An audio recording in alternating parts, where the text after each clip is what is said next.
हमें अगले दिन का सीन दिखा रहता है जब वहाँ पर बहुत ज़रा केक और पेस्ट्रीज पड़ी हुई थी। तो हमारी कहती है मैंने सुना था काउंट कैंडर वो अब सीनेट के हेड बन गए हैं और ये तो एक्सपेक्टेड न्यूज़ थी, लेकिन फिर भी मैं बहुत ज़रा खुश हूँ। और फिर वो कहती है ओपा क्या आपको भी ऐसा ही लगता है? और उसके सामने वही लड़का बैठा हुआ था तो वो कहता है हाँ हाँ मुझे भी ऐसा ही लगता है। तो तभी कोई कहता है ओपा, और उसके पीछे दो लोग थे। वो कहता है क्या ये कौन है? और उसके पीछे एक्जियोन और एरिस थे। वो कहता है सर एक्जियोन, सर एरिस, आप दोनों? तो वो दोनों घूर के उसकी तरफ देख रहे थे। तो एक्जियोन कहता है आखिर मेरी कॉटन कैंडी तुम्हें ओपा क्यों कह रही है? तो एरिस कहता है मैंने सोचा था कि लुलू वो मेरी छोटी बहन है, वो तुम्हें ओपा क्यों कह रही है? तो वो कहता है यंग लेडी तो मुझे सिर्फ ओपा इसलिए कहती है क्योंकि उनको मेरा नाम नहीं पता है ना। तो हमारी कहती है हाँ हाँ बस कर दो तुम लोग, वैसे भी मुझे उसका नाम नहीं पता ना, मैं इसलिए कह रही थी। एनीवेज अब तुम लोग आ गए तो इधर आके बैठ जाओ। तो तब उसे याद आता है जब ग्रैंडपा काउंट कैंडर ने कहा था मैंने अपने बेटे का नाम रख तो दिया था, लेकिन ये अच्छा होगा कि अगर तुम उसे डायरेक्टली सुन लो।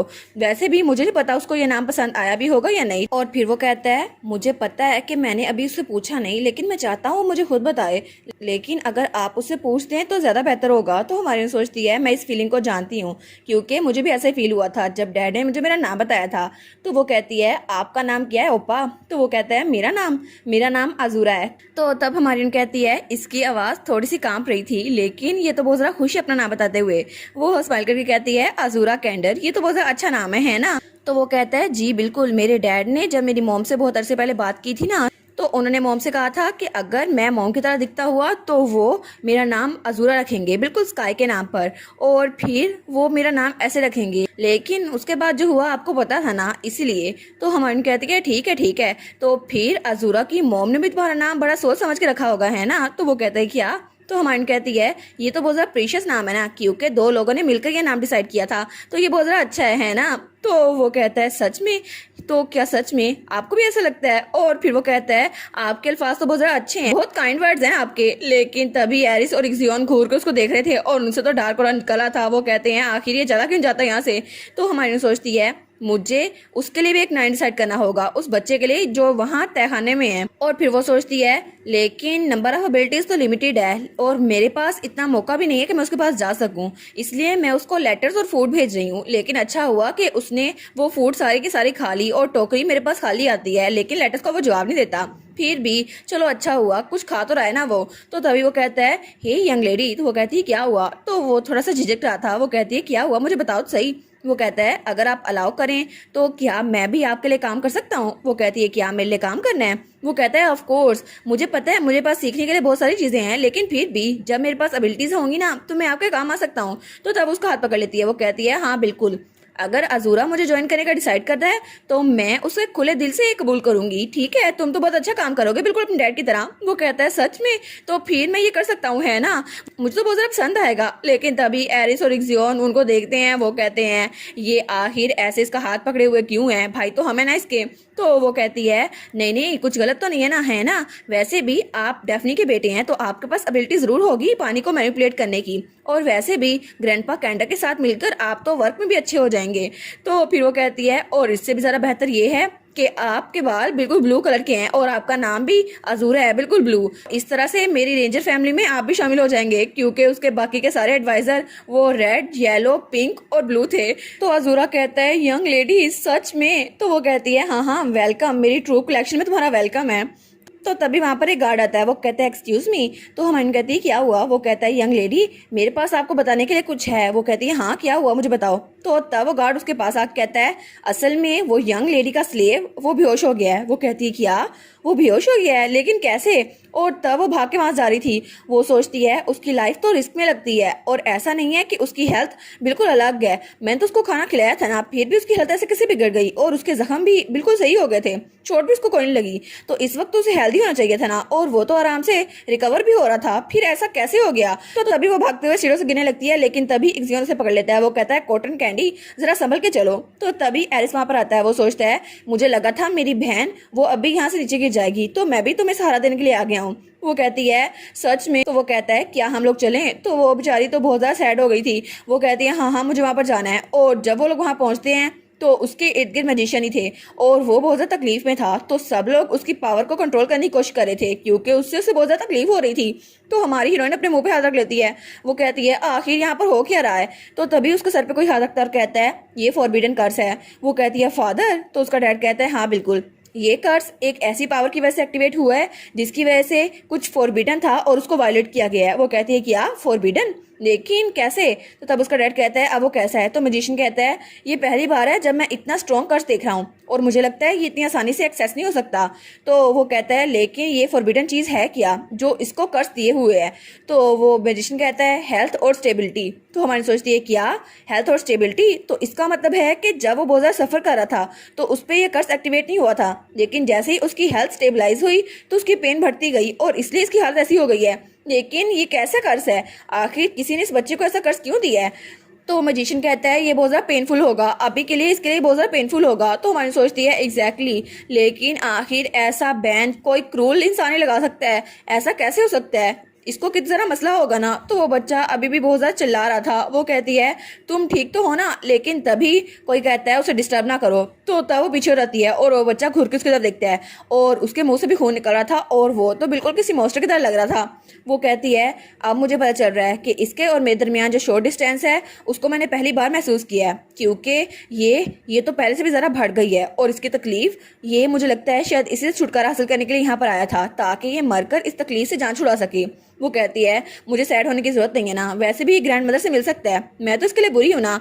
तो तब हमारी लुल्लू बाकी सबसे कहती है क्या इस कर्ज को तोड़ने का कोई तरीका है। तो सब लोग कहते हैं हमने बहुत ज़्यादा कर्ज देखे हैं लेकिन ये पहली बार है हमने ऐसा कर्ज देखा हो। तो दूसरा कहता है जी बिल्कुल, हमने कुछ रिसर्च तो की है लेकिन पता नहीं इसको हल कैसे किया जा सकता है, हम अभी तक रिसर्च कर रहे हैं, पता नहीं ये सक्सेसफुल होगी या फिर नहीं। तो हमारी कहती है इसका मतलब है कि तुम लोग में से कोई भी इसको ठीक नहीं कर सकता है ना। और वो तो बहुत ज़्यादा शौक हो गई थी। वो सोचती है अगर इसको कुछ हो गया तो तब वो सारे मैजिशियंस और विजर्ड्स वो भी थोड़ा ठटक गए थे। वो कहते हैं हमें माफ़ कीजिएगा प्रिंसेस, लेकिन हमें रियलाइज़ नहीं हुआ, हमें अभी तक इसकी डिटेल्स भी नहीं पता, तो हम इसको क्योर नहीं कर सकते। और थैंकफुली अभी तक इसका बैन पूरी तरह से टूटा नहीं है, तो अगर ये बीमार फिर से पड़ गया तो मे भी इसकी सफरिंग्स ख़त्म हो जाएंगी। तो हमारी सोचती है ये तो सुकून की बात नहीं है ना, इसका मतलब है कि ये बीमार रहेगा तो और ज़्यादा सफ़र करेगा। तो अगर ये सेहतमंद रहा या बीमार रहा इसको सफ़र करना ही पड़ेगा, ये इसकी किस्मत में है। तो तब वो कहती है आई एम सॉरी, मुझे आप लोगों के सामने इतना इमोशनल नहीं होना चाहिए था और इतना हार्श भी नहीं। तो तब वो वहाँ से रहने लगती है। तो मैजिशियन कहते हैं यंग लेडी, लेकिन हमारी कहती है ठीक है आप लोग इन्वेस्टिगेशन जारी रखिए। और वहाँ से आते हुए सोचती है चाहे कुछ भी हो जाए मुझे इस बैन को ब्रेक करना ही होगा ताकि इसको सफ़र ना करना पड़े। और वो बच्चा अभी तक बहुत ज़्यादा तकलीफ में था और वो जाते हुए कहती है चाहे कुछ भी हो जाए मैं इस बच्चे की जान बचा के रहूँगी क्योंकि मैं तो अपनी एबिलिटी को यूज़ कर सकती हूँ ना। और तब वो सोचती है ये ओरिजिनल बैन इसको तो लिफ्ट करना बहुत ज़्यादा मुश्किल है क्योंकि ये तो इसके साथ बचपन से है या फिर ऐसा लगता है कि बहुत ज़्यादा अरसे से है। और तब वो लाइब्रेरी में बैठकर इसके बारे में पढ़ रही थी। वो सोचती है चाहे कुछ भी हो जाए मैंने कितनी सारी रिसर्च की है लेकिन मुझे इसका सही से पता नहीं चला। और तब उस बच्चे को एक कमरे में शिफ्ट कर दिया गया था ताकि उसकी हालत कुछ ठीक हो जाए और उसको ट्रीटमेंट दी जा रही थी। और वो कहती है मेडिकेशन, मैजिक, कर्स, मैंने सबके बारे में सब कुछ पढ़ लिया लेकिन एक बैन वो तो डिवाइन पावर की वजह से बनता है और डिवाइन पावर बहुत ज़्यादा मजबूत होती है और ये कोई सेंट या पावरफुल इमेजेस ही दे सकते हैं। और अगर डीमंस आ भी गए फिर भी इस बच्चे का बैन कभी भी हट नहीं सकता और इसके लिए जिसने इसे कर्स दिया है वही इसको ठीक कर सकता है। और तब हमें मीटिंग रूम का सीन दिखा रहता है। तो तब वो मेज कहता है मुझे माफ़ कीजिएगा यंग लेडी, मैं आपको अच्छी खबर सुनाना चाहता था लेकिन ऐसा लगता है कि हमारे पास कोई चॉइस नहीं है, उसका बैन वो हट ही नहीं सकता इसलिए वो बहुत ज़्यादा तकलीफ में रहेगा। और हमें लगता है कि उस पर जो जादू किया गया है इनके सक्सेसफुल होने के चांसेस बिल्कुल हाई नहीं हैं, तो हमें माफ़ कर दें। तो हमारी सोचती है मुझे कभी नहीं लगा था कि रोमांस फैंटेसी नावल मुझे इतनी ज़्यादा पसंद आएगी, लेकिन वो सिर्फ मुझे एक रीज़न से पसंद आती थी क्योंकि रियलिटी की बजाय वहाँ पर हैप्पी एंडिंग्स होती थी और मुझे अभी भी यही लगा था यहाँ हैप्पी एंडिंग होगी। फिर भी एक बच्चा जो बहुत ज़्यादा सफ़र कर रहा है और वो उसकी सफरिंग तब तक खत्म नहीं होगी जब तक वो मर नहीं जाता और मुझे लगता है कि कोई ना कोई तरीका होगा।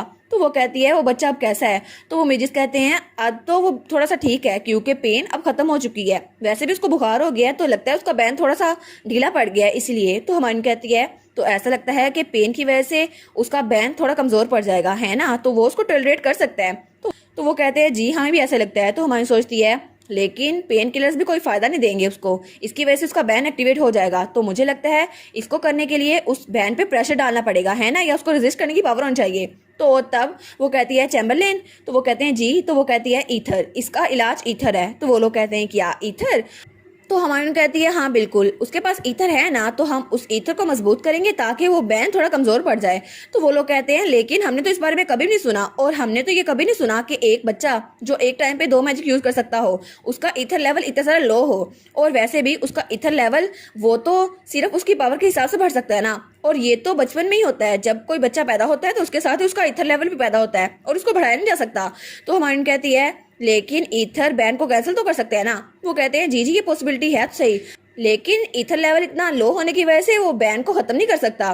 तो वो सोचती है अगर हम उसको बाहर से फिक्स नहीं कर सकते तो मैं उसको अंदर से फिक्स करने की कोशिश करूंगी। हाँ बिल्कुल, मैं ऐसे करने की कोशिश करूंगी। तो तब उनमें से एक मेज कहती है लेकिन प्रिंसेस, ईथर तो खुद एक लाइफ है, ये तो पैदाइश के साथ से ही आपके पास रहता है ना, तो हम इसको आर्टिफिशियली इंक्रीज नहीं कर सकते। तो आपका इस बारे में क्या ख्याल है?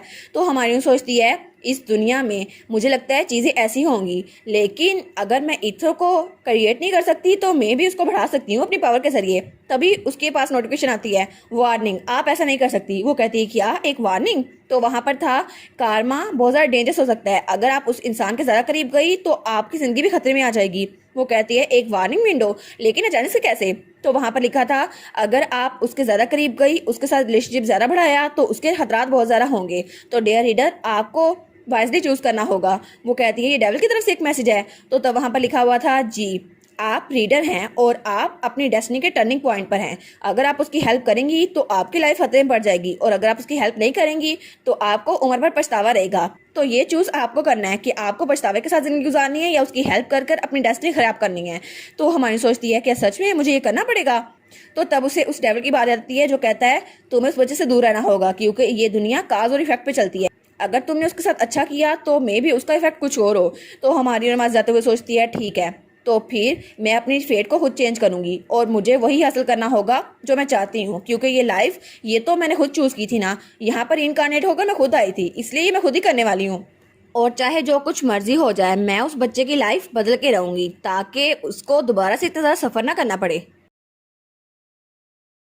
और इसी के साथ ये वाला पार्ट यहीं पर ख़त्म। तो आप लोग बताइएगा आप लोग को ये पार्ट कैसा लगा, और वीडियो को लाइक और चैनल को सब्सक्राइब लाजमी कीजिएगा। बाकी वीडियोस का लिंक भी स्क्रीन पर नज़र आ रहा होगा, तो काइंडली उनको भी चेकआउट कर ले। और thank you so much for watching my videos. Stay safe, bye bye.